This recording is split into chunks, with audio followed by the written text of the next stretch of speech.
don't match yours, then we can have some sort of collective memory perhaps afterwards. As Brian Davison reminded me earlier on over lunch, archaeologists don't do history, but we do material culture. So I thought I would bring an artifact with me which demonstrates why, I think, to me, why we set up the IfA. This is my artifact. I don't know how many people remember this. I can't wear it because I was at school when I got it. I think it was given to me by Phil Barker, to be honest. But this is, if you can't see the back, this is I Dig Rescue. And it just reminded me, as a symbol of why there was a need to set up the IfA. Rescue was a campaigning organisation set up to protect archaeological sites, raise awareness of them from destruction when there was no opportunity to investigate them. That was the one reason why the IfA was needed. The second one was that archaeology had really quite a poor reputation for holding up development, not contributing to economic development of the country, and when it did get a chance to get involved, archaeology was involved, there was an appearance of a kind of hippie culture that didn't deliver anything. The third thing was archaeology was really not seen as a profession. Professionals who were involved were university employees, museum curators, civil servants first and foremost. And in many cases, and there was this argument in the 1970s, that what did we need a professional organisation for? Because all of these other people had all these other professions had their own organisations. So why did we need an archaeological profession?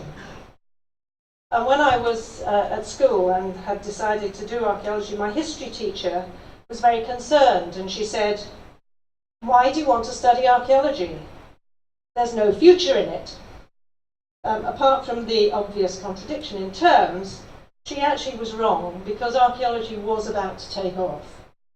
And so in the 1970s, we saw a rapid expansion of archaeologists being employed as archaeologists. And training in universities started to look and recognise the need to train archaeologists to actually do archaeology as opposed to just study archaeological subjects. There was the beginning of the development of the sites and monuments records in local authorities, an increase in the national budget to deal with the destruction, the investigation before sites were destroyed. But there was clearly a need to improve the professionalism in archaeology, and a small group decided to do something about it. So from kind of 1973 onwards, there was a group that was looking at professionalism in archaeology, and there's been quite a lot of articles about how this all started, so I'm not going to go into that now. But that led to the foundation of the IfA in 1982. The first council, of whom some people here in the audience, was 16 men and 2 women. I hope that balance is better today. And really the first 10 years, from 1983 to 1993, one can define or summarise as definition, discussion, and eventually a director. So in the first 10 years, the IfA was run by the council, later supported by a small executive committee.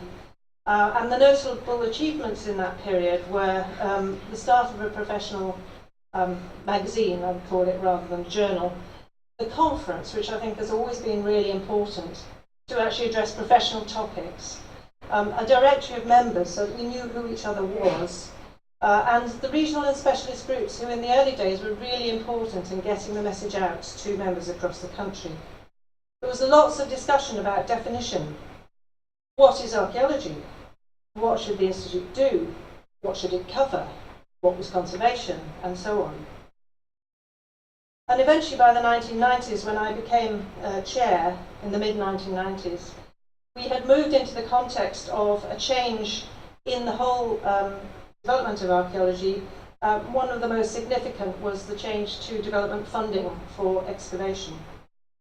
But we did In the 1990s, we had got to the stage where we had agreed there was a real need for standards that we could subscribe to, which defined the profession. And Pete was very instrumental in starting that work going. We recognised the need for organisations to sign up to these standards, as well as individuals, and to help and mentor organisations by a peer review process to actually generate continuous improvement across the sector. And we recognised the need for a full-time director. So the achievements of the council and all the chairs up to that point culminated in the appointment of a director, and we were incredibly fortunate to have Pete Hinton as the first director, who has continued to build the organisation to this day. PP, phenomenal Pete, I would say. I think we've done really well.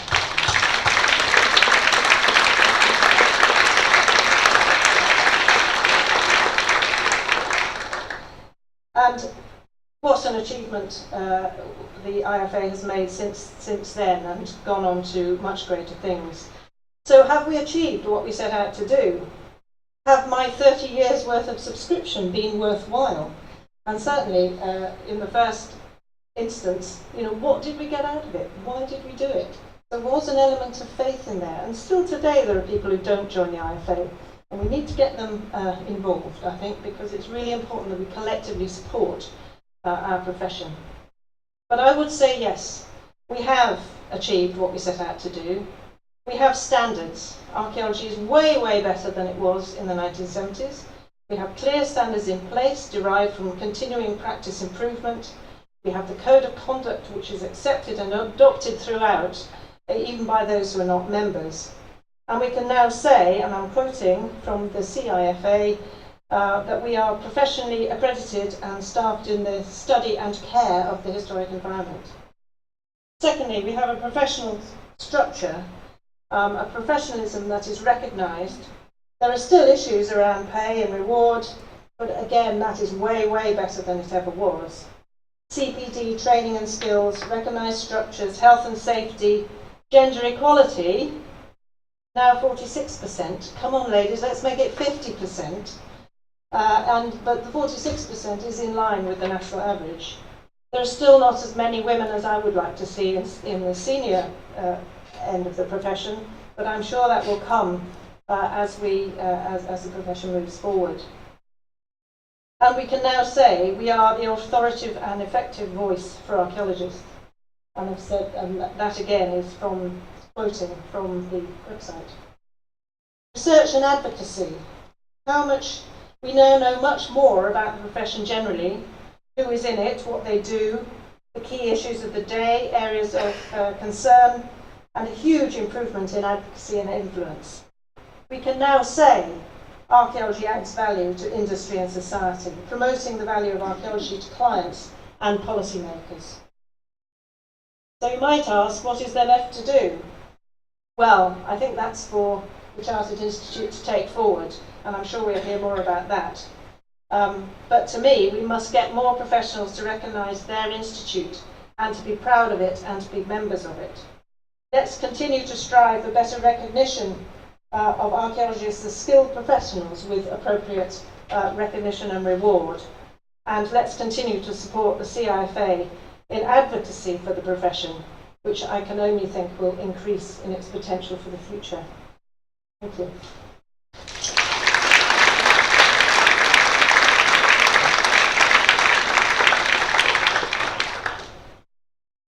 Thank you very much, Diane. You say nice things, you can come back.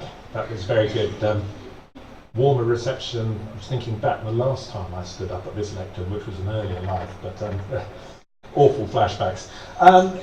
Thank you, Diana, for that. Diana has talked about the earlier years of the Institute. We've seen it now through its larval form, and we come now to recent years and the present, and I'd like to hand over now to our current Honorary Chair, Jan Wills, who will talk about pretty much anything she likes because she's the Honorary Chair of the Institute.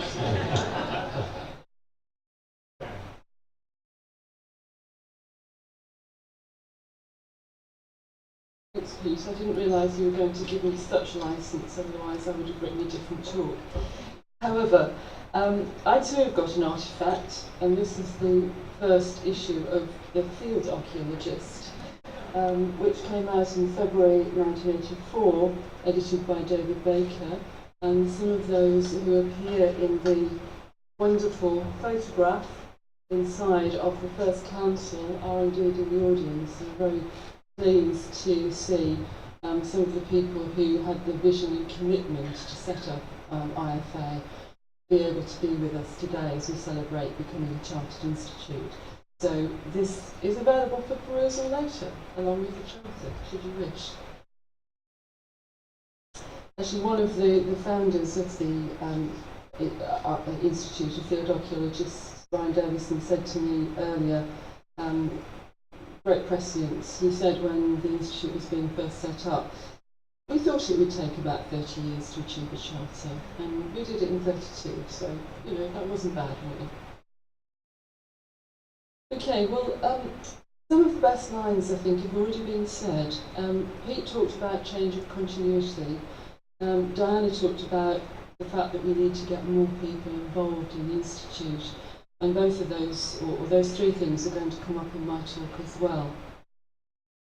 My brief today was given to me was to talk about the transition from IfA to the Chartered Institute, and what the Chartered Institute means to me. Well, I've got 4 thoughts to give you on what I think the Chartered Institute means. The first is about change, and it's about fundamental change in our institute. As I think you will know, options for looking at chartership has been in the IfA strategic plan since the year 2000. There was wide discussion, consultation, dispute and argument. We're a disputatious profession about whether we should go forward to a charter application. But I think eventually we agreed, and in 2013 we submitted our charter petition. The Privy Council that made the order of grant and gave us the charter says some really important things, which I think sum up really why, or sum up what having a charter really means to me for our institute. The Privy Council says that new grants of royal charters are these days reserved for eminent professional bodies or charities which have a solid record of achievement and are financially sound. In the case of professional bodies, they should represent a field of activity that is unique and not covered by other professional bodies. At least 75% of the corporate members should be qualified to first degree level standard.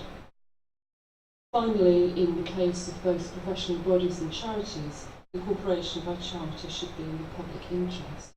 I think, for me, that's a pretty succinct statement of where we've got to, and I think it's a strong endorsement of our achievements over the last 32 years.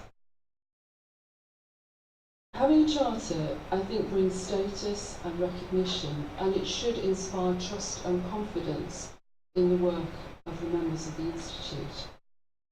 It's a recognition by the state that CFIA is the regulatory body for the profession. It should show to clients, professional bodies, local and national government that we have a similar standing to other, and in many cases older professions, surveyors, planners, lawyers, architects and many more, and it should be the mark of professionalism in archaeology. Research indicates that the general public as well is quite familiar with the idea of a chartered institute, so I think it brings wider recognition amongst those not involved in archaeology of the level of professionalism of our members. I looked a little at the experiences of other recently chartered institutes, such as ecologists and legal practitioners, and most said that they decided to apply for charter for very similar reasons: to raise the profile of their members, to define professionals from those not professionally qualified, to protect customers and clients, and to promote professional pride and respect. So that's really about change, what I think is a really significant change in our status. But secondly, my second point is I think that actually it's also fundamentally about continuity, because chartership, significant milestone though it is not an end in itself. It strengthens our position and our ability to achieve our objectives, promoting high professional standards and strong ethics in archaeological practice, maximising the benefits that archaeologists bring to society, and bringing recognition and respect to our profession. It is a quote from the strategic plan, but I'm sure you all know that. Many of the long-standing issues and problems within the profession persist.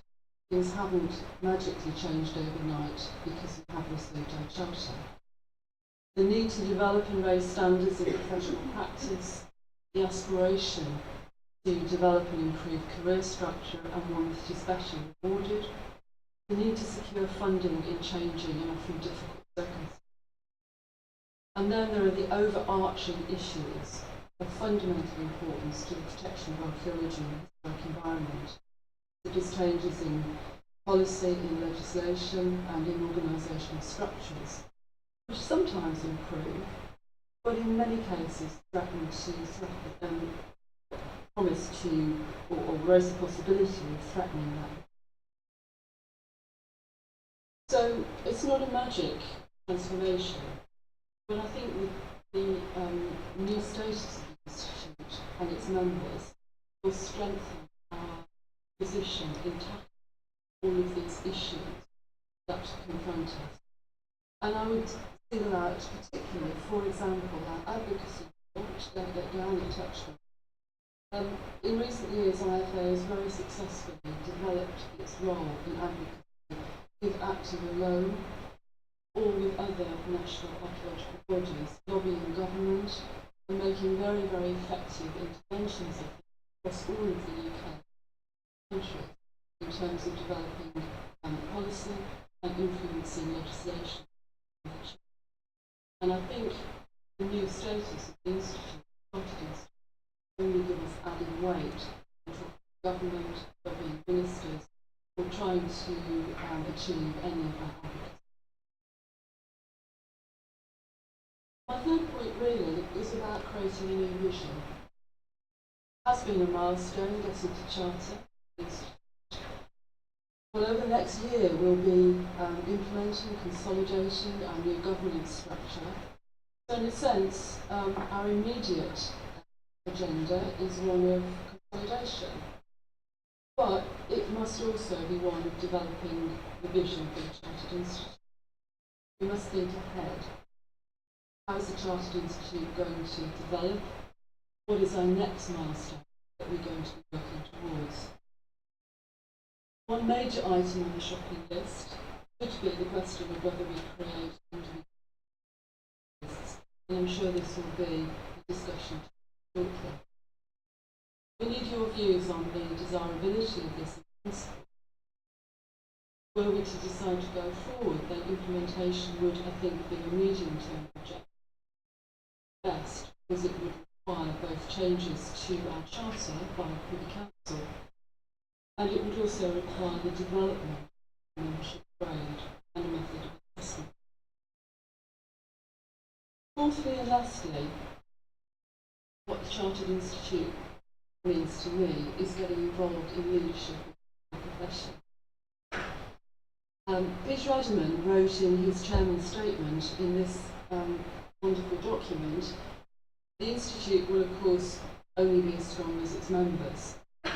We need more members. We need to promote the Chartered Institute. We need to persuade the refuseniks to join. We need to persuade all those people who found the form too long or who never got round to it or had something much better to do, come and join the Chartered Institute. We need to particularly gain members in those areas where the Institute is poorly represented. I firmly believe that the Institute is a place where all of those involved in archaeology professionally should be able to come together, working within the same code of conduct, same standards, whether we're working in the public sector, private, commercial sector, in the academic world. The recently chartered Institute of Ecology and Environmental Management reported 25% increase in membership in the 3 years that followed the acquisition of the charter. So I think we need, and leave you with this thought, to aim for that or much better for our newly chartered institute. Thank you.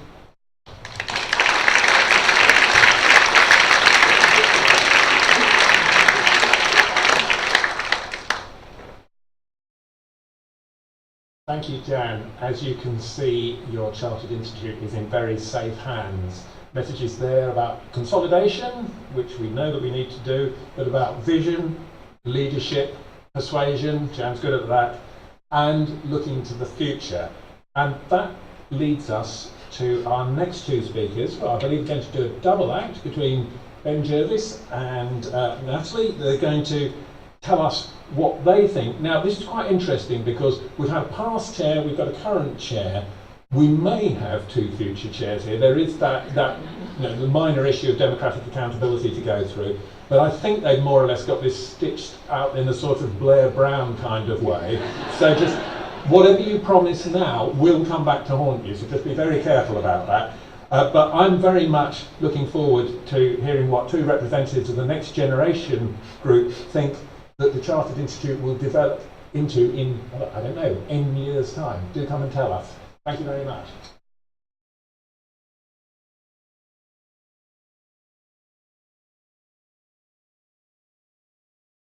You're going to get me first. It's the new generation. We're not a load of trekkies. It's the new generation. Hi. Ben and I were asked to come and speak today about the aspirations of the new generation for the profession. So we started by trying to put ourselves into that future and to imagine what it would be like for an archaeologist working in, say, 2050. What would an average day in their life be like? And what would this mean for the sector and the profession as a whole? So I'm going to start now by taking a few minutes to outline this vision for the future that we came up with. And, it is a vision, so it is aspirational and it is somewhat idealised. But this is the future that those currently in the early stages of their career will not only witness, they will be the ones that witness it, the ones in this room today that are still here in 2050 as professionals. But they will play a key role in helping to shape and influence that future. So following this day in the life of our futuristic archaeologist, Ben is then going to take a few minutes to outline how the Chartered Institute can help to make this aspiration, vision for the future a reality. So, Archaeology 2050, what will it be like? I warn you, I'm going to talk in the first person. So, 2050.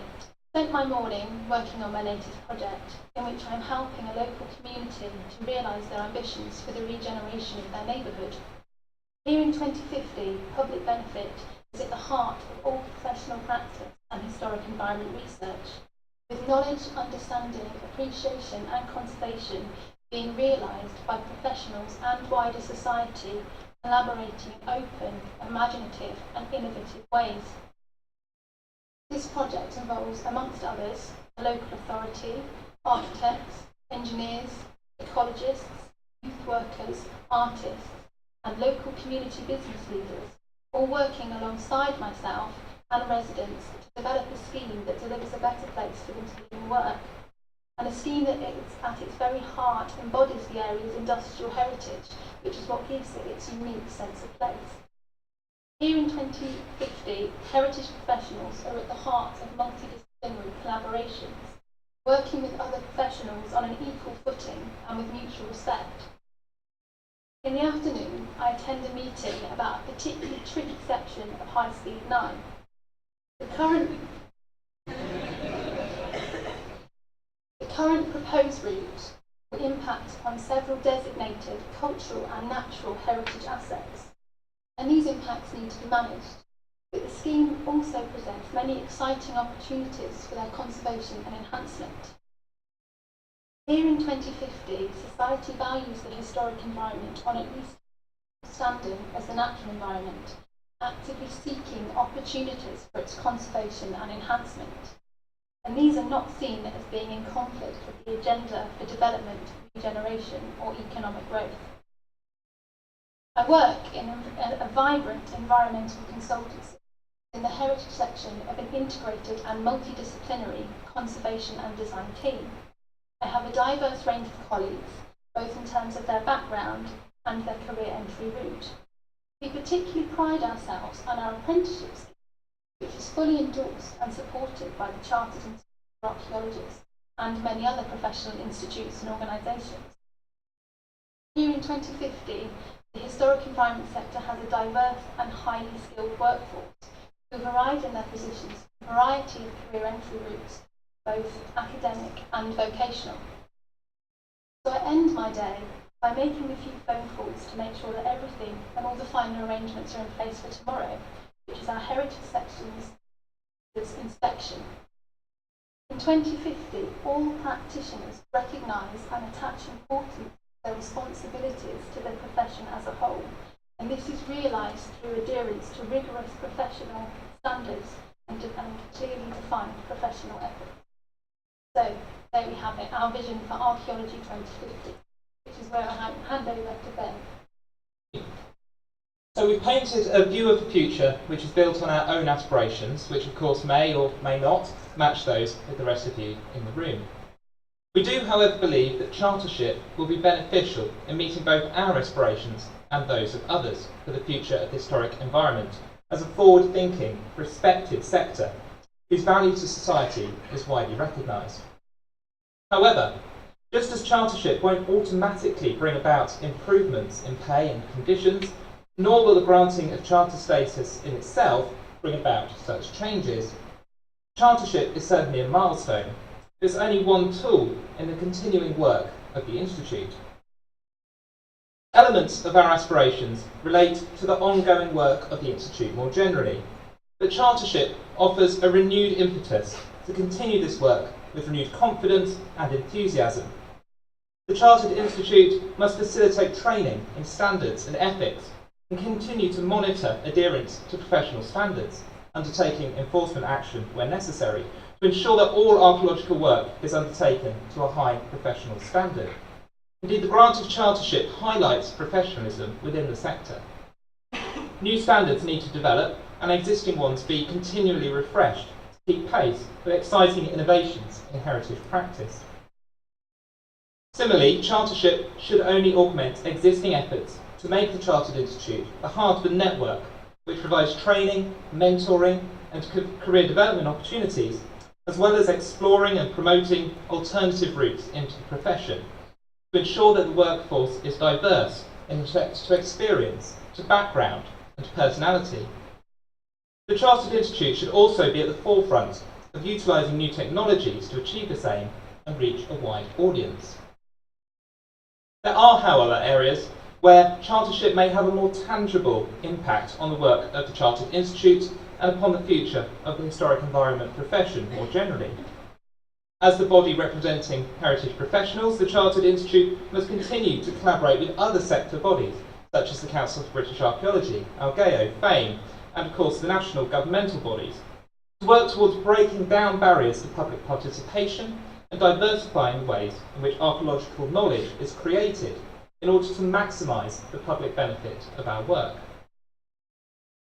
The Chartered Institute must also actively pursue the reputational benefits that chartership brings by promoting the concept of a highly skilled heritage professional who is able to work for the benefit of the public to local and national government and to other professional institutes through, for example, advocacy, networking events and the publicising examples of excellence in professional practice. Finally, chartership should be embraced as an opportunity to engage with other professional organisations, demonstrate the value and positive contribution of the historic environment to society as a whole. Chartership, then, is not a new dawn for the profession. It's a natural development and evolution of the Institute. It offers opportunities to build a stronger, more resilient, diverse, skilled and respected profession. And I hope that you will all support the Chartered Institute in working towards the realisation of this aim.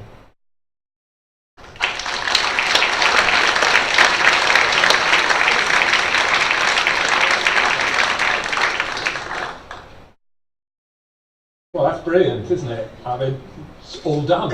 It's all sorted. A little bit of work to do, but thank you so much for that. What do we have? We have recognition, we have diversity, we have continual improvement, collaboration, strong emphasis again on public benefit and engaging with other professions. Which cues me up brilliantly for a plug that we next gather the herd around the CPD Salt Lick between the 15th and 17th of April next year in Cardiff for the annual conference.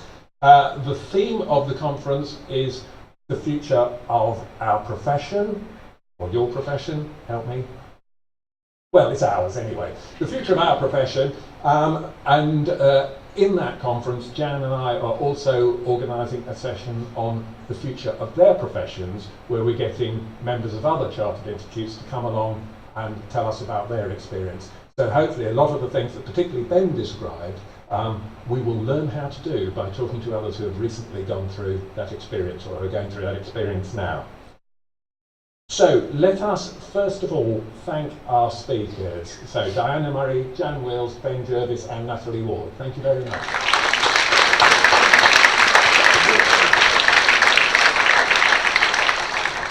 But they can't leave the stage because they've got work to do now, because we're going to throw this open to you. So I think it's questions, comments, gratuitous insults, tearful expressions of admiration, all are allowed into a roving microphone that Manda has. Thank you, Manda.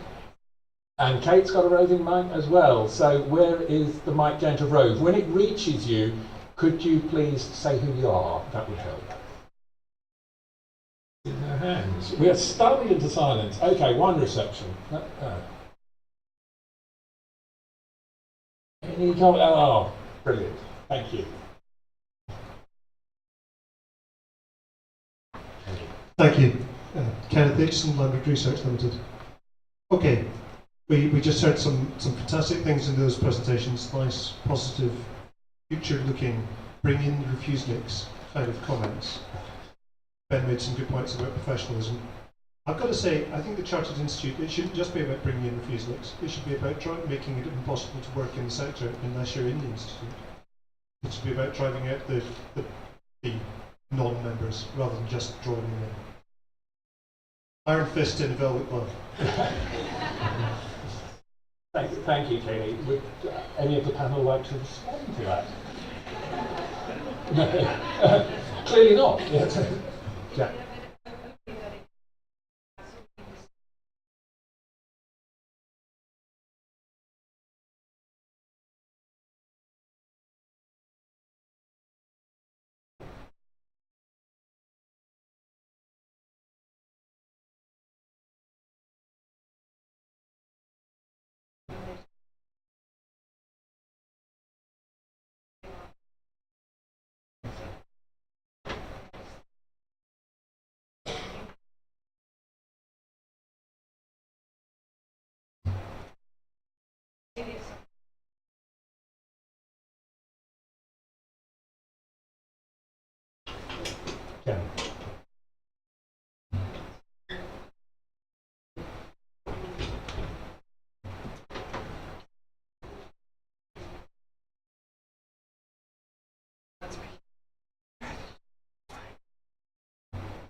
Up. Right, Duncan has a hand up. Thanks, Duncan Brown, English Heritage, membership number 413.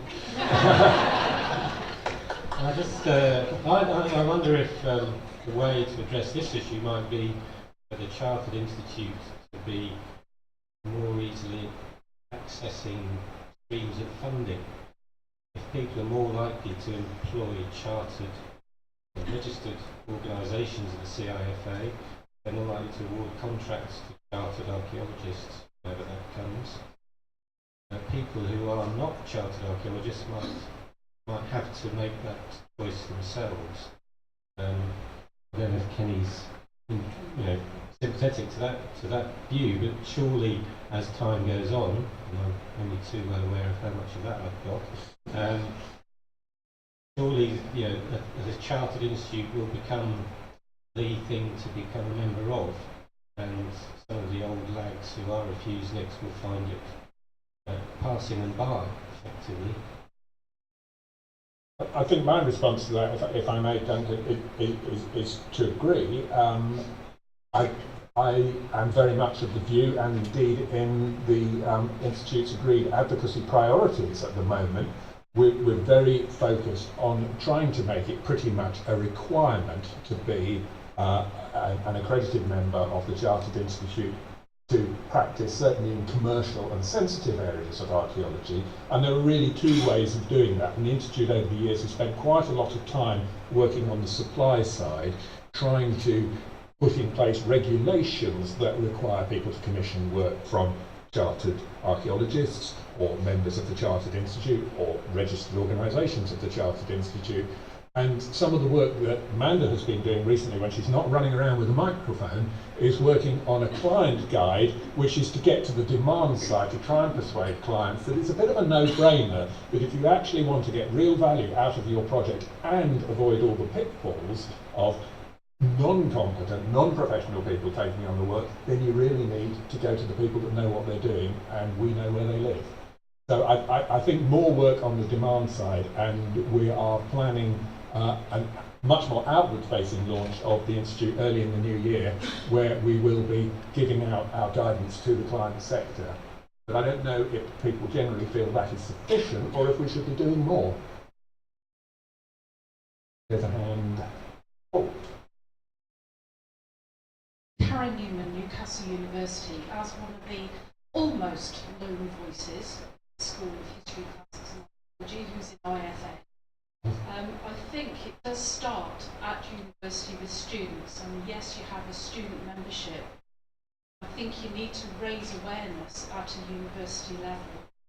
You haven't got the lecturers who are pushing it. Maybe there should be more positive tools to get students involved. Thank you. Would anyone wish to respond to that? Someone who's seen a university recently?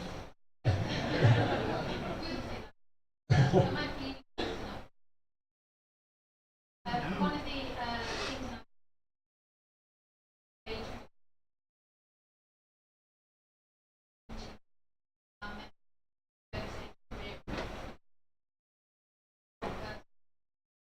not in our sort of anyone make this go into how they done and IFA actually go through a number of sessions that aren't in the IFA.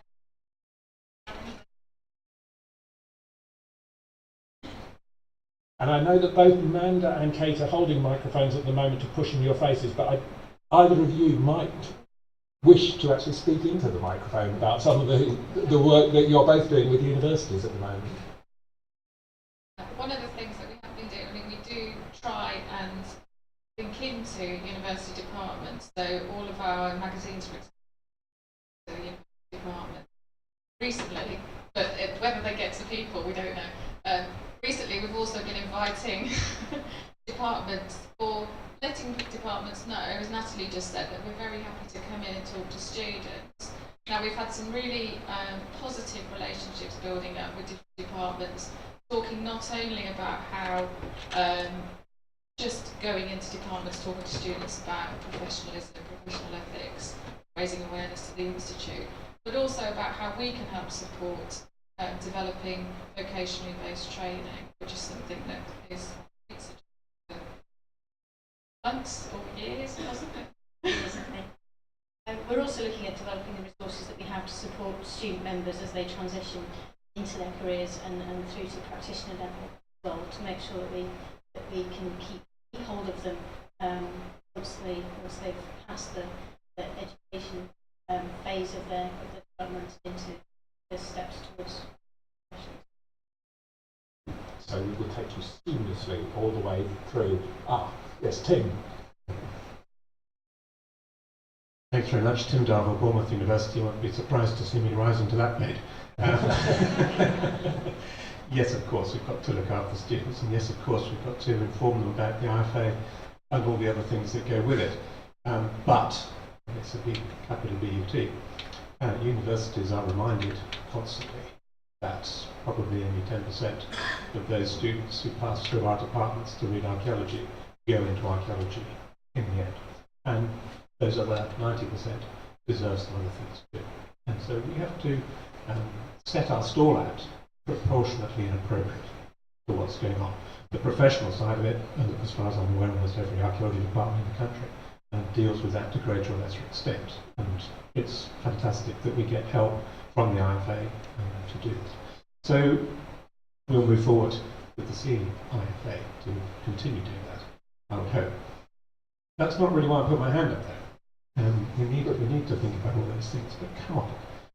Almost everything we've heard so far is essentially an inward-looking approach. And if we think about what Chartered Institute gives to us, I think we've got something actually very different on the agenda. And it actually lifts us up. Nobody mentioned the fact that within the European context, for example, professional bodies fall into a number of different grades. We've actually just moved from the lowest grade to the intermediate grade. And that's hugely important. And with all due respect, I don't see the future like we heard those things. I think that's next year, not 20 or 30 years' time. And I think the argument goes a little bit like this. We work in our sector within the parameters, within the envelope of a political philosophy. And if we look back through the evolution of the IFA, we can see how that political philosophy has played out. And we've actually been quite adept at moving with it and exploiting it, and indeed being perhaps very responsive in a way that some of the professions have been a bit less so. I think what taking this chartered route gives us is the ability not simply to respond to that political philosophy, but it gives us a platform from which we should be developing the next stage of a political philosophy. And the next stage is about working out where we take localism as a philosophy which is actually beneficial to the heritage 5 years, 10 years from now. And what we need to be thinking about very, very immediately is what that next stage should look like and what we as a profession can contribute to the development of that political philosophy. And that's what I think chartered status gives us. It's a platform to work in a bigger society, and people will come with us. We don't have to worry about recruitment if they see what we're doing is meaningful to their lives. Thank you, Tim, very much. Panel, would you like to respond? Or you stunned them, Tim. That's excellent. Yeah. I think you can, yes.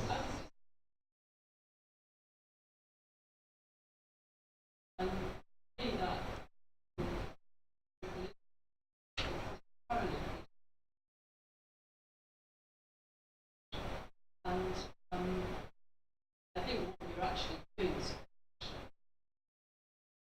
we have more is getting into working with communities, responding to communities. And I think there's been a real change in these communities, but I think maybe that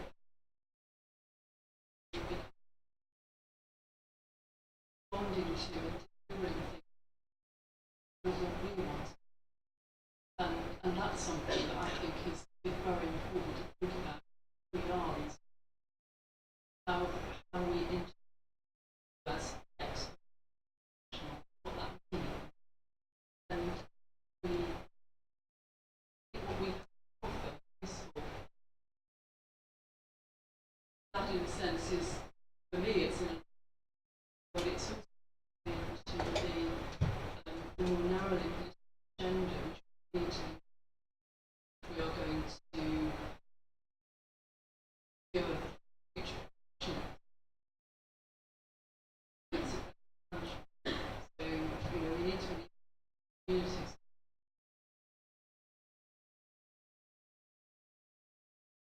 So that's a long run.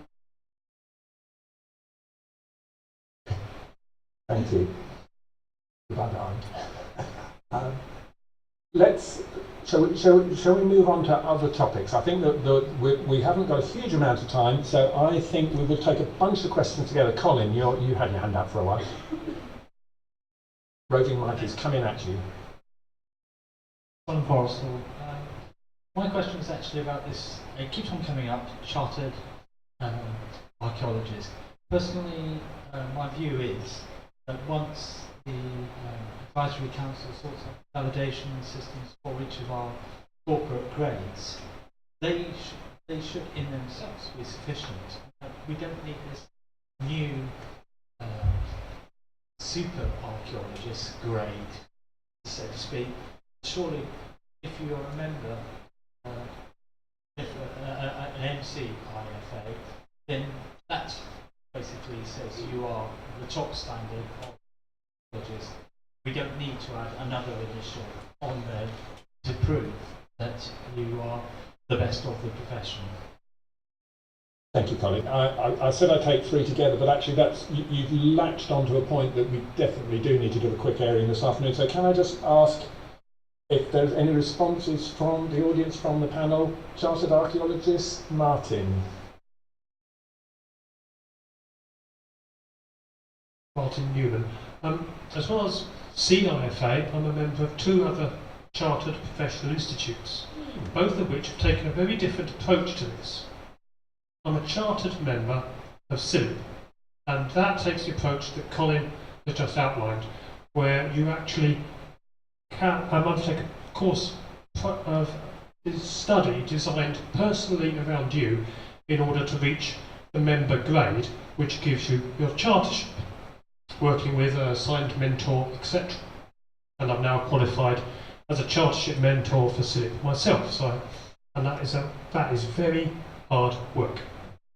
The other one, I'm a full member of BCS, British Computer Society, the Chartered Institute of IT, but I'm not a chartered member despite being MBCS. Becoming an MBCS then gives me the opportunity to go on to gain Chartered IT Professional, if I so wish, which would involve an exam, a portfolio of work, and an interview. Thank you. Any more on chartered archaeologists? Kevin. I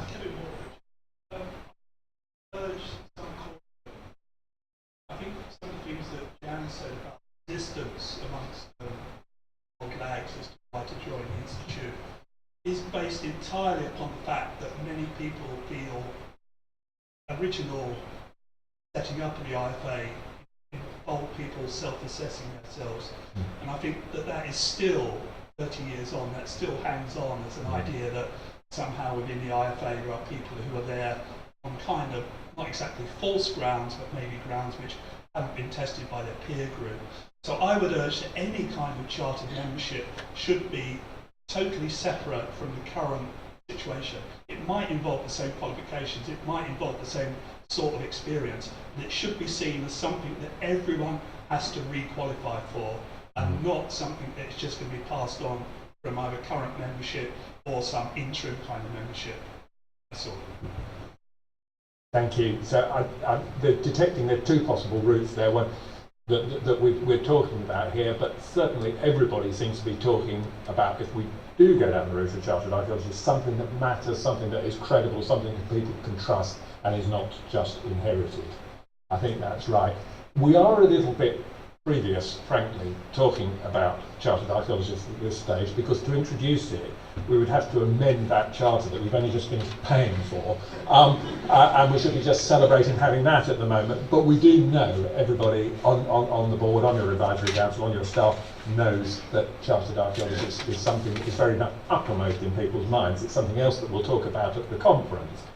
And I think certainly amongst my colleagues on the staff, we see that there's a two-stage process to go through. First of all, a consultation with the membership to see if you like the idea of chartered archaeologist status in principle, and secondly, a more complicated consultation on what does it look like, how do you quantify it, how do you ensure it has credibility along the lines that Kevin said.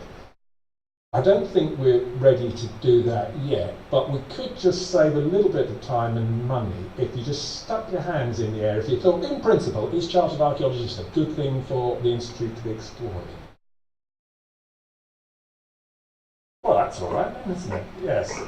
It's not unanimous, but I think that's enough of a mandate for us to know that that's an area that we need to look at and possibly consult with the 93% of the membership that isn't in the room about as well. But thank you for that. We've a few minutes left. This conversation will continue over drinks and at the conference. But would anyone like to raise a new topic? There's a hand over there. Oh, it's Mike's hand. Mike Hayworth from the Council for British Archaeology. I'd just like to start off by congratulating everybody who's been involved in all the hard work and thinking that's gone into the launch of CIFA. I think on behalf of CBA and on behalf of myself, it's a really important development for the discipline, which is strongly welcome. I'm slightly concerned though by some of the language that's been used this afternoon. If you take Tim's figures, 10% of graduates in archaeology might want to go into the profession.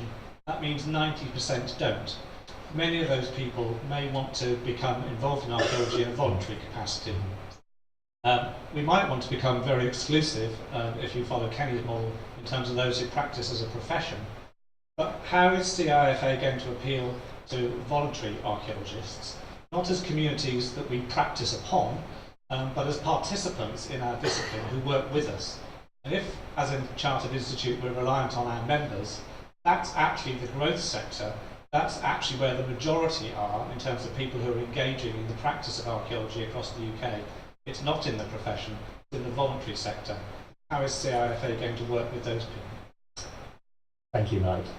If anyone on the panel wishes to field that one? Or shall I intrude? Yeah.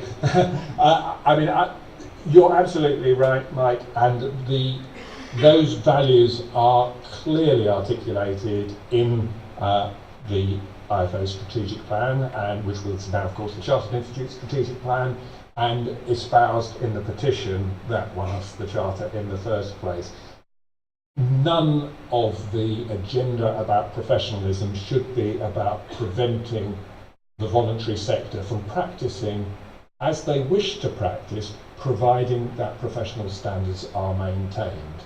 And it's our role as employed professionals to facilitate that process, either engaging people in our work or encouraging communities to employ us to support them in whichever way they would like us to do so. But I think the other thing to say is that, yes, we already have many, insufficient, but many members of the voluntary sector in IFA, CIFA membership, because there are people out there who are really talented, whose day job is not archaeology, whose day job never will be archaeology, but they wish to demonstrate that they work to the same standards as those in employment, and in fact better standards than many of those in employment, because we still have many in employment who are not professional, they are merely employed because they have not had that accreditation.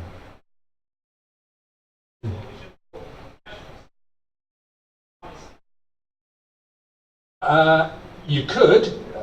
I would dispute that because we have a definition of the term professional that we feel that we're comfortable with, but we may not have expressed and sold that term well yet. But I think that's an interesting one for the Advisory Council certainly to take away and think about, and Frank Meddens will now tell us what he thinks. I'm conscious of the fact that we... Yeah. I'm conscious of the fact that originally archaeology came out of a voluntary sector in a big way. That in terms of what currently happens in field work, it's very, very difficult for most professional organizations to accept volunteers because of the size. And we're losing a trick. I think we should encourage our professional organizations to negotiate more than we do with our clients to allow amateurs to participate in. We should encourage that participation from within CIFA. Very proactive. I think it will benefit us in the long run with having further support from the community, and we'll also have an entry level who will, in the long run, basis for better profession. Thank you, Frank. Natalie?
Andy, I'll go with Andy next. Andrew Marvell, I get a little codicil to, I think, what Tim said about two of the other points. And forgive me if I refer to something that most of you in the room haven't actually seen, but I know one or two of you have. There was a document that was issued from CADA recently. It's to do with the Heritage Bill and how all the legislation sits in tiers. The new Heritage and Planning Bill sitting on the top tier of underlying regulation. On the third tier were the Institute for Archaeology Standards. That sat above Planning Policy Wales, that's above Newtown, that's above the guidance of World Heritage Sites, that's above new guidance for historic environment records if they're statutory. The standards and guidance sat above the policy. I think the charter, being a chartered institute, will allow that to happen far more frequently and across whether at local level or national level.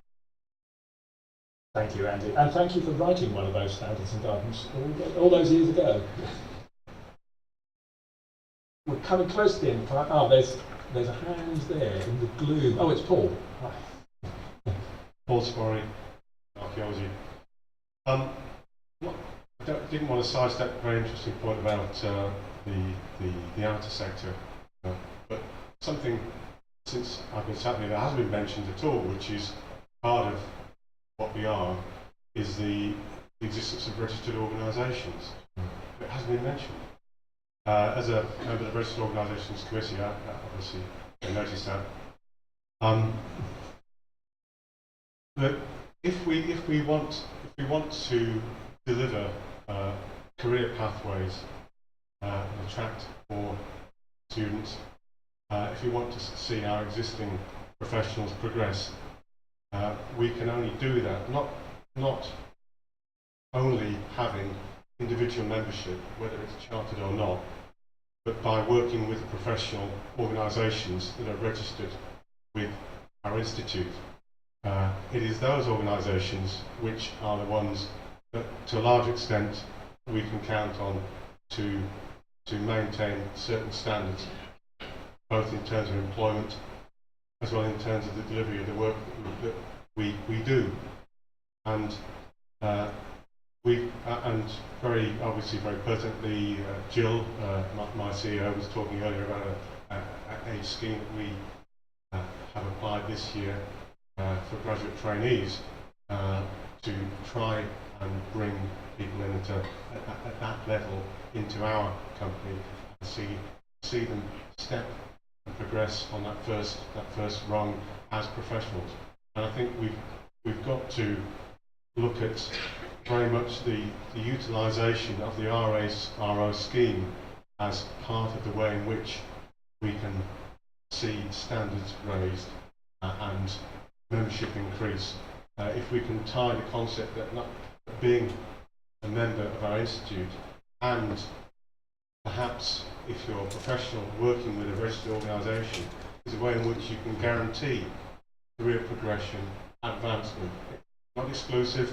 I really don't want it to sound like that there are no other pathways, because as I said at the outset, we as an organisation we do a heck of a lot of great work in outreach and working with our partners in the voluntary sector across the board, and that we've got to have the capacity to engage people from a variety of backgrounds. But we must work and utilise the RO scheme and our registered organisations to deliver what we're after here. I just hadn't heard that mentioned, but I thought it probably needed to be stressed a bit. Thank you, Paul. You will sit there, look, there, just, it'll be gone in a minute, but that logo keeps coming round, and that logo is up before you now just to emphasise the fact that registered organisations are central to the Institute's vision for the delivery of professionalism and professional values across the whole of the sector. I think, on chair, that we have been given a pretty good steer from members of the audience, and certainly what the board of directors needs to be looking at, and I'm sure members of the advisory council have been taking note as well. The conversation could go on, but the clock down there is telling me that we need to end now. So I will thank you all very much for your participation in the event this afternoon. I think it's been really valuable. It will guide us as we go forward. It will certainly guide us to what needs to go into the conference programme in a little bit more detail than we previously fleshed out. So thank you very much for that. What I'd like to do now, if I may, is just offer a modest appreciation to a number of people who've got us here today. And it's been quite a journey. Just if we take ourselves back, let's go back to the 1970s, and our founder members, or many of our founder members, are hanging around on the tops of hill forts in the days before sunscreen or melanomas or anything like that, or indeed monogamy. But all good things come to an end, and the summer ended, and they came down from the hill, baked to a crisp, a bunch of leathery Lotharios descending into the valleys and fathering a profession. Well, they were there too, and actually we can. You may not know, or we don't all know about our parentage, do we? But we've now got a very sophisticated new database, and if you've ever licked your envelope to send your subscription in, we can actually tell you something about your past. But anyway, down they came, and they met the muddy explorers from the wetlands and the people in the ivory towers.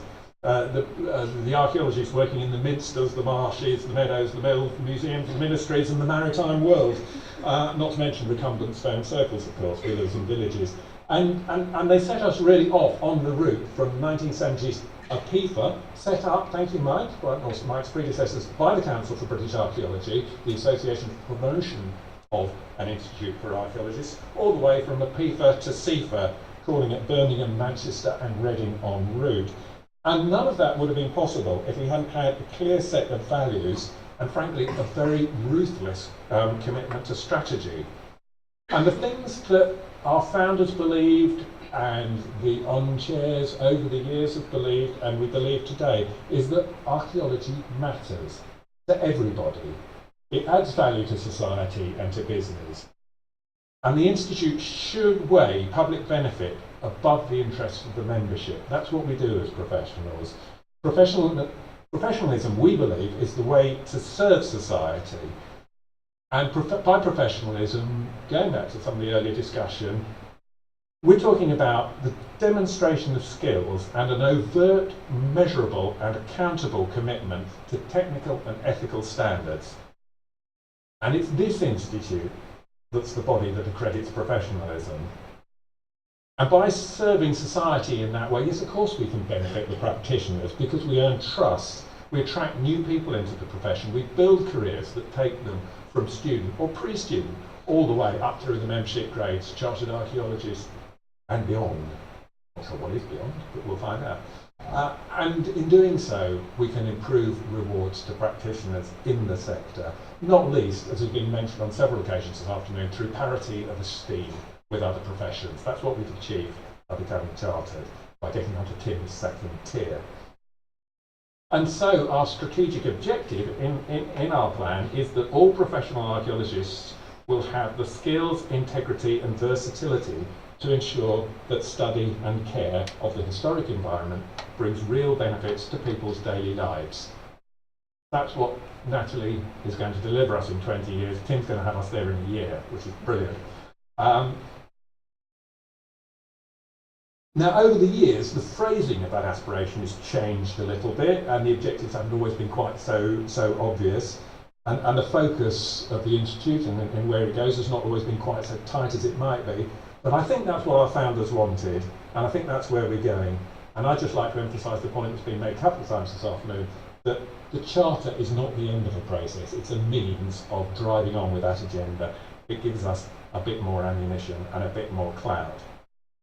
So first of all, I'd really like to thank those founder members, many of whom are here today, who shared those values, who recognised what archaeology needed to do. All professional institutes were set up by a bunch of people who sat around and said, you know what, we could do this much better. And those people who recognised that a professional institute was the way to do it. Now, it is a little bit invidious to just single out individuals for thanks, but we have to do it, I think. And I'd particularly like to focus on the former chairs, and current chair, of our professional institute. Not all of whom are here today. Some of them are celebrating at home, and one, sadly, now has gone to archaeological Valhalla. But if you feel able to and willing to, it would be really nice if those former chairs could just rise to their feet as I call out their names. So we got them standing up like guards on a jet at the end of the process. And our first chair was Peter Adiman. Our second chair, there he is, thank you.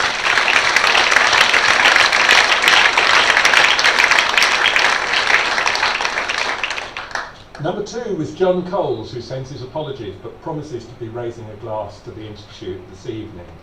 Number 3, Brian Davison, who's had to leave us, but he did note that for the first 4 years of the Institute, we worked through the chairs in alphabetical order. But Brian gave us very much, including easily the longest AGMs the Institute ever had. Richard Hall, sadly taken from us, but a real luminary and a real contributor to the development of the Institute.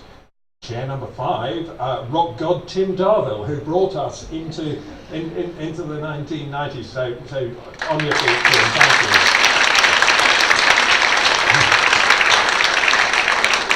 And next up was Ian Ralston. Yeah.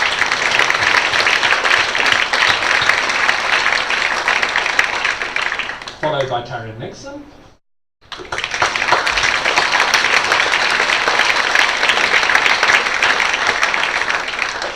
And then Dave Stark, who I don't believe we do have with us today, but I'm sure he's having a pint somewhere. Diana Murray, we know we have Diana here.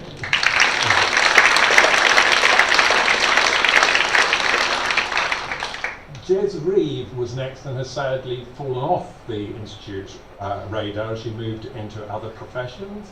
And she was followed by Sue Davies, who brought us into the current millennium, but currently prefers to be in Gibraltar doing the World Heritage Site bid than here today, and I'm sure we can forgive her that.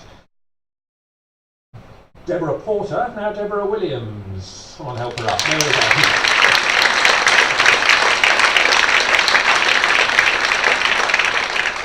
And Deborah was succeeded by David Jennings, who is on the list, but he's not in the room at the moment, and Mike Dawson.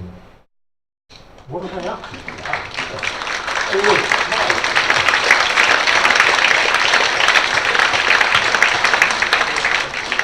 And Mike, of course, achieved the name change of the Institute, adopting the trading name of the Institute for Archaeologists, which was our first attempt to drop the F word from the title, or at least reduce it to 4, which we've had to keep so as not to end up with the acronym CIA, which would just be too awful for words.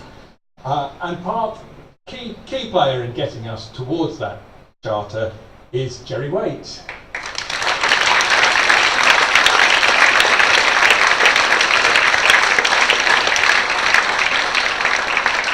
Under Jerry's leadership, we got as far as getting your agreement as members to submit the petition and the draft charter and bylaws and regulations, everything, so we were ready to roll. But Jerry unfortunately couldn't continue in office long enough to see success. But along came Jan, and Jan Wells, who has...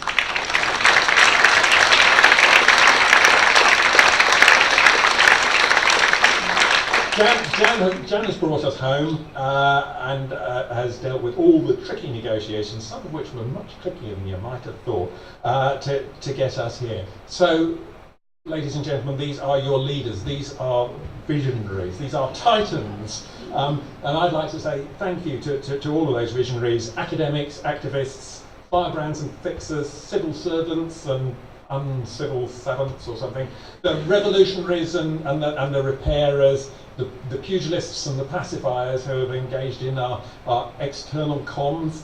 And I would like to thank you all you titans, but also I'd like to thank the, has to be logistically unnamed, many other officers of the Council of the Institute, the other council members, the committees, the group members, and all of Rabbit's friends and relations. And I also would like to thank, to add to the stock of standing people. Now, I don't know if he's in the room, but on the guest list we have certain Steve Walls. Here he is, on your feet, Steve.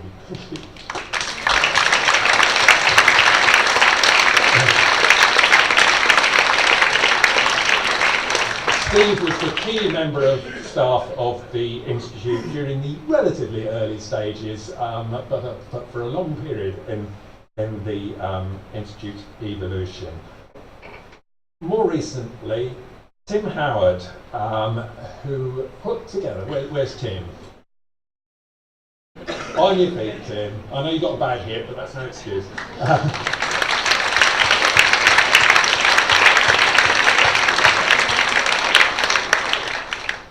Tim Howard, now firmly ensconced in the Institute, put his, as well as his commitment to the development of the profession, put his legal mind to the drafting of the charter, the drafting of the bylaws, and the drafting of the petition that made the argument for us to be chartered. Okay, we got it checked out by the lawyers, but a lot of the initial draft was put together by Tim. And Andrea Smith is here. Where's Andrea?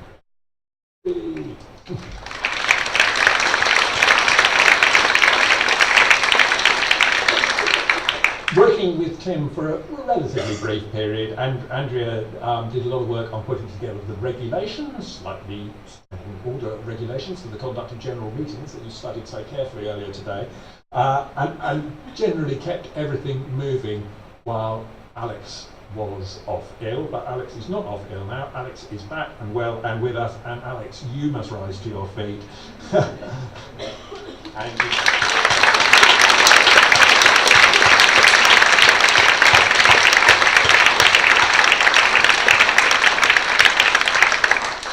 Alex is an absolutely key player in this, Alex Llewellyn, as our head of governance and finance, who has basically got all the logistics to work, got all the processes to work, kept us tight, kept us on schedule.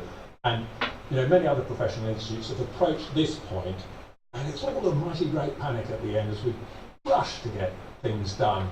And I know Alex had moments of panic on the way here and feeling that this was all insuperable, but through her normal abilities of just being organised, getting everything done ahead of schedule, in the end it just all sort of just posted in on a trailing throttle, and Alex just gave us a perfect three-point landing on the runway tonight. So well done to Alex, and well done to all the other colleagues and members of staff and all the other former chairs of the Institute. And just to those of you who are on your feet, just have a look around at the moment. Look what you've done. You've created an entity. yeah, I know. Should be saying to yourself. You've created an entity that leaves no doubt that archaeology is a profession and it's acting in the public interest. You've demonstrated that to the satisfaction of the Privy Council office. President of the Privy Council, one Nick Clegg, MP, with a degree in archaeology. So one of the 90% that we need to keep on the right side of. You've confirmed the Institute is the leading professional body for archaeologists in the UK, and you've done that to the satisfaction of the Queen.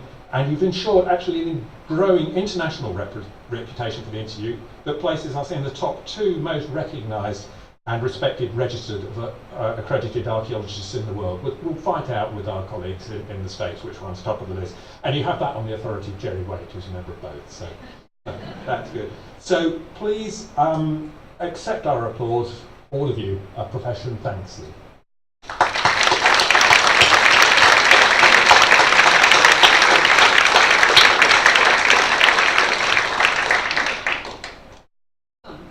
I was going to go to logistics.